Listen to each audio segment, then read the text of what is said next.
Assalamualaikum warahmatullahi wabarakatuh. Selamat berjumpa lagi dengan serial Silsilah Nabi-Nabi di TV Peradaban. Pada episode 5 Silsilah Nabi-Nabi kali ini, kita akan mengungkap tentang Nabi Saleh alaihissalam. Menurut riwayat yang masyhur di kalangan ulama, Nabi Saleh adalah Rasul yang diutus setelah Nabi Hud dan sebelum Nabi Ibrahim.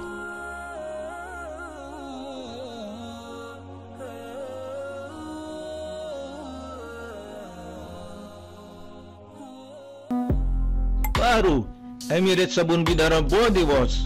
Emirates Sabun Bidara Body Wash dengan ekstrak daun bidara pertama di Indonesia. Kandungan ekstrak daun bidaranya berfungsi untuk menyembuhkan jerawat, mencegah penuaan dini pada kulit, dan menghaluskan kulit kering.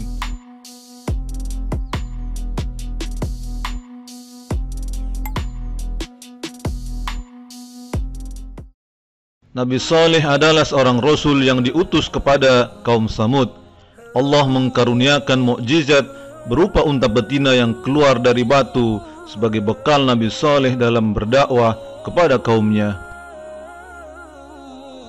Kaum Samud adalah salah satu peradaban Arabia kuno. Mereka tinggal di kawasan yang bernama Al-Hijr atau Hegra, terletak di semenanjung Arab bagian utara antara Hijaz dan Tabuk. Tempat tersebut kemudian dinamai Madain Saleh yang bermakna kotanya Nabi Saleh.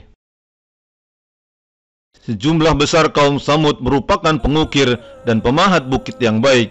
Ukiran dan pahatan mereka hingga saat ini dapat ditemui di Gunung Atlab dan hampir seluruh Arabia bagian tengah. Tapi sebelum itu, jangan lupa untuk subscribe, like, and share channel TV Peradaban, serta like dan share video lainnya dari kami. Nama Samud diambil dari leluhur mereka yang diyakini merupakan cicit dari Sam, salah satu putra Nabi Nuh yang selamat saat banjir.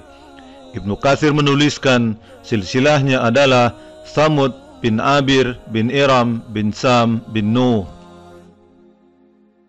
Pendapat lain menyatakan silsilahnya adalah Samud bin Amid bin Iram bin Sam bin Nuh. Iram diyakini sebagai orang yang sama dengan Aram yang disebutkan dalam Alkitab. Nama lain dari kaum Samud adalah Ashabul Hijr atau penduduk Al-Hijr. Dengan melihat silsilah kaum Samud yang merupakan keturunan Iram bin Sam bin Nuh, maka sejarawan meyakini bahwa kaum Samud memiliki kekerabatan dekat dengan kaum Ad di Arabia Selatan. Ensiklopedia Britannica menuliskan bahwa ada beberapa bukti sebagaimana kaum Ad, kaum Samud juga berasal dari semenanjung Arab Selatan, namun kemudian mereka berpindah ke utara. Bahwa setelah kaum Ad dimusnahkan oleh Allah, maka penduduk Iram yang selamat bersama Nabi Hud sebagian bermigrasi ke wilayah utara dan mulai bermukim di daerah Atlab di wilayah pegunungannya. Ibnu Khaldun dalam Muqaddimah menjelaskan bahwa kaum Samud menggantikan kaum Ad setelah mereka hancur. Samud kemudian digantikan bangsa Amalek. Amalek kemudian digantikan oleh Himyar. Himyar kemudian digantikan oleh Adwa sampai kekuasaan beralih ke tangan Mudar, sebuah persekutuan suku Arab Utara. Ciri khas negeri mereka adalah penduduknya memahat bukit dan gunung untuk dijadikan tempat tinggal. Terdapat pula sumber mata air dan banyak perkebunan dan juga pepohonan seperti kurma. Sebagaimana kaum Ad yang kembali menyembah berhala setelah banjir besar zaman Nabi Nuh, Maka kaum Samud yang awalnya beriman setelah azab Allah terhadap kaum Ad juga kemudian kembali menyembah berhala setelah berlalu waktu sekian lama. Untuk itulah Allah utus Nabi Saleh untuk memberi peringatan kepada kaumnya, yaitu kaum Samud yang telah diberikan banyak kenikmatan oleh Allah. Allah berfirman dalam surat Al-A'raf ayat 73, dan kepada kaum Samud kami utus saudara mereka Saleh. Dia berkata, wahai kaumku, sembahlah Allah, tidak ada Tuhan sembahan bagimu selain Dia. Sesungguhnya telah datang kepadamu bukti yang nyata dari Tuhanmu. Ini seekor unta betina dari Allah sebagai tanda untukmu. Biarkanlah ia makan di bumi Allah, janganlah disakiti. Nanti akibatnya kamu akan mendapatkan siksaan yang pedih. Ibnu Katsir menyebutkan bahwa silsilah Nabi Saleh adalah Saleh bin Ubaid bin Masih bin Ubaid bin Hazir bin Samud bin Asir bin Iram bin Sam bin Nuh. Nabi Saleh diutus pada saudara sekaumnya sesama keturunan Samud yang berkuasa setelah kehancuran kaum Ad. Disebutkan bahwa di tanah-tanah yang datar, kaum Samud membangun istana-istana, sedangkan bukit-bukit dan gunung-gunung mereka pahat untuk dijadikan rumah. Nabi Saleh menyeru kaum Samud agar menyembah Allah semata dan bertakwa kepadanya. Dia juga menegaskan tidak meminta imbalan pada mereka atas dakwahnya. Nabi Saleh sebenarnya merupakan salah satu orang yang dihormati di kalangan kaum Samud dan diharapkan menjadi penerus tradisi mereka. Namun para pemuka kaum Samud kecewa setelah Saleh menyuruh agar mereka mengesahkan Allah dan mengharuskan untuk meninggalkan sesembahan yang sudah menjadi bagian adat mereka secara turun-temurun. Dalam surat Hud ayat 62 disebutkan, mereka kaum Samud berkata, wahai Saleh, sungguh engkau sebelum ini berada di tengah-tengah kami, merupakan orang yang diharapkan. Mengapa engkau melarang kami menyembah apa yang disembah oleh nenek moyang kami? Sungguh, kami benar-benar dalam keraguan dan kegelisahan terhadap apa agama yang engkau serukan kepada kami. Kemudian sebagian kaum Samud beriman kepada Nabi Saleh, sedangkan sebagian yang lain tidak menaatinya, bahkan menentangnya, sehingga kaum Samud terbelah menjadi dua kelompok yang saling bermusuhan. Pemimpin dari pengikut Nabi Saleh adalah Junda bin Amru bin Mahlah bin Lubaid bin Jawas, dan dia merupakan salah satu pemuka kaum Samud. Beberapa tokoh lain juga berkeinginan untuk mengikuti Nabi Saleh, tapi Zu'ab bin Amru bin Lubaid, Al-Habab bin Rabbah bin Sa'r bin Julmas yang merupakan pemuka kaum Samud, penentang Saleh, menghalang-halangi niat mereka.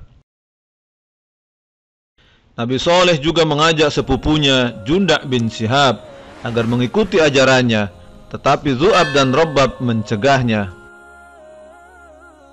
Oleh para penentangnya, Saleh kemudian dituduh sebagai orang yang terkena sihir. Mereka juga tidak menerima bila utusan Allah hanyalah manusia biasa seperti mereka, sehingga Saleh dianggap pendusta dan orang yang sombong. Allah berfirman dalam surat Al-Qamar ayat 24 sampai 25. Faqalu abasharan minna wahidan nattabi'uh inna idzal lafi dhalalin wa su'ur a'ulqiya adh-dhikru 'alayhi min bainina bal huwa kadzdzabun asyir. Maka mereka berkata, bagaimana kita akan mengikuti seorang manusia biasa di antara kita? Sungguh, kalau begitu, kita benar-benar telah sesat dan gila. Apakah wahyu itu diturunkan kepadanya di antara kita? Pastilah dia Saleh, seorang yang sangat pendusta dan sombong. Dan para penentangnya juga menuntut agar Saleh menunjukkan mukjizat sebagai bukti kerasulannya. Sebagaimana disebutkan dalam surat Asy-Syu'ara ayat 154, engkau hanyalah manusia seperti kami, maka datangkanlah suatu mukjizat jika engkau termasuk orang yang benar. Para mufasir menyebutkan bahwa saat kaum Samud berkumpul di suatu lembah, Saleh mendatangi mereka dan menyampaikan ajakannya untuk kembali ke jalan Allah.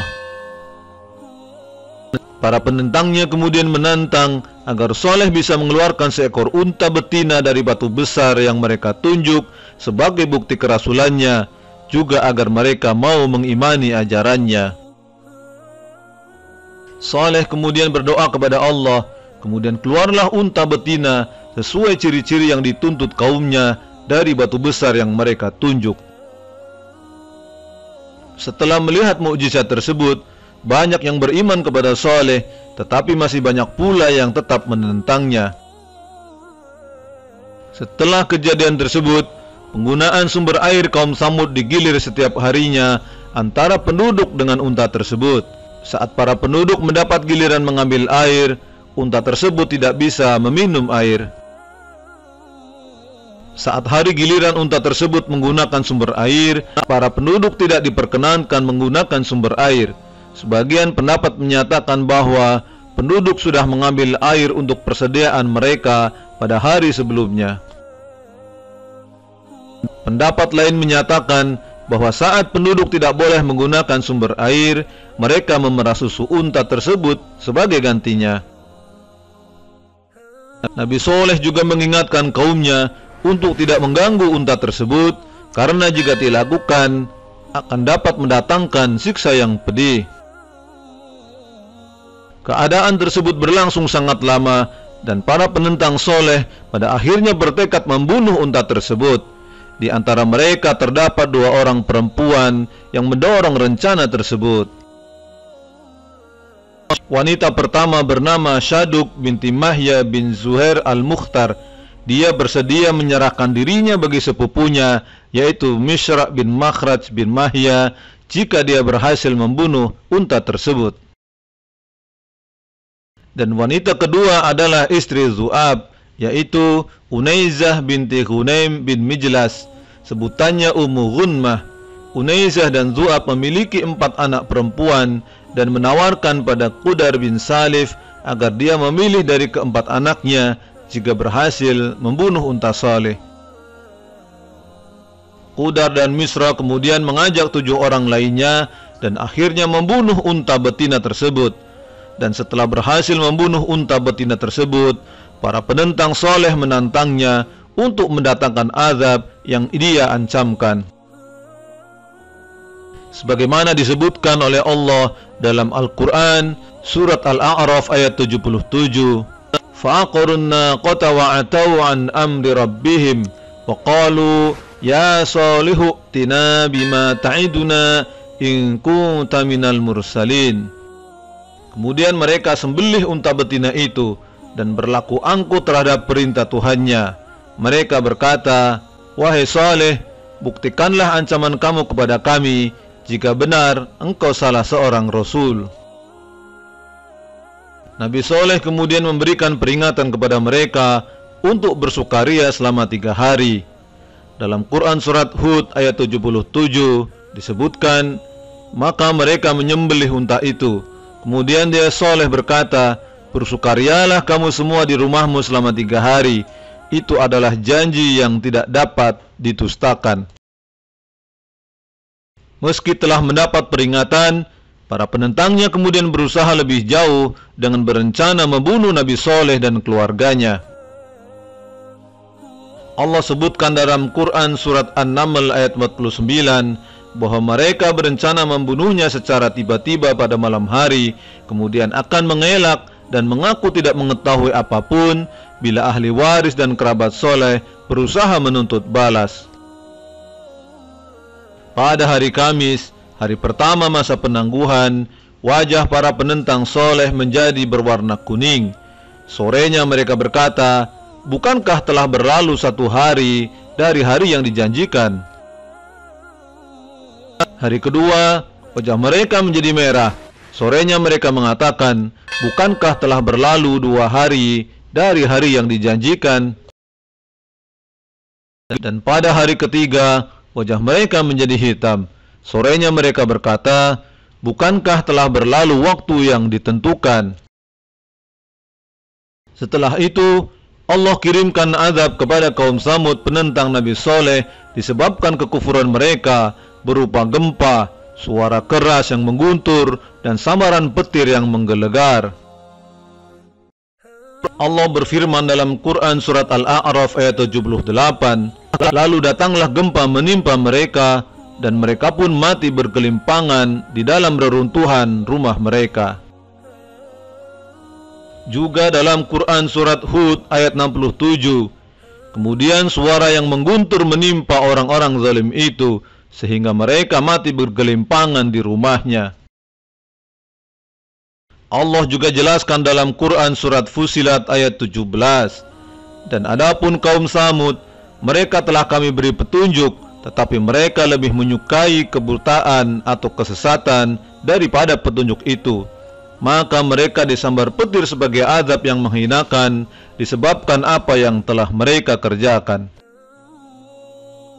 Ada beberapa pendapat mengenai tepatnya waktu kedatangan azab yang menghancurkan kaum Samud penentang Nabi Soleh. Hamka menjelaskan pada petang hari ketiga, pada saat itu terdengarlah suara pekik yang amat hebat, pecahlah telinga dan perut yang mendengarnya. Sedangkan Ibnu Katsir berpendapat bahwa azab datang pada hari keempat setelah matahari terbit. Wajah mereka menjadi gosong pada saat itu, kemudian datang suara keras dari langit dan guncangan dahsyat dari bumi. Para penentang Nabi Soleh dari kaum Samud kemudian mati bergelimpangan dan menjadi mayat di rumah-rumah mereka sendiri. Nabi Soleh dan kaum Samud yang beriman selamat dari kejadian tersebut.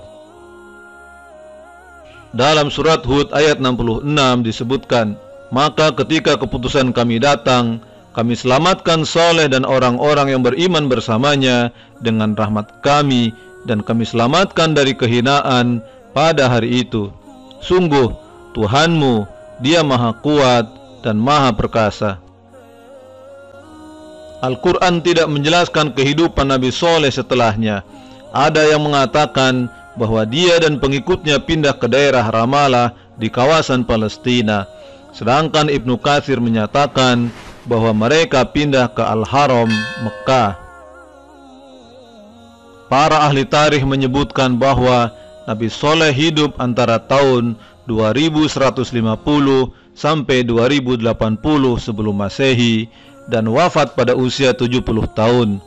Ibnu Katsir menyatakan bahwa Nabi Soleh dimakamkan di Mekah Al-Haram. Wallahu a'lam bis-shawab. Wassalamualaikum warahmatullahi wabarakatuh.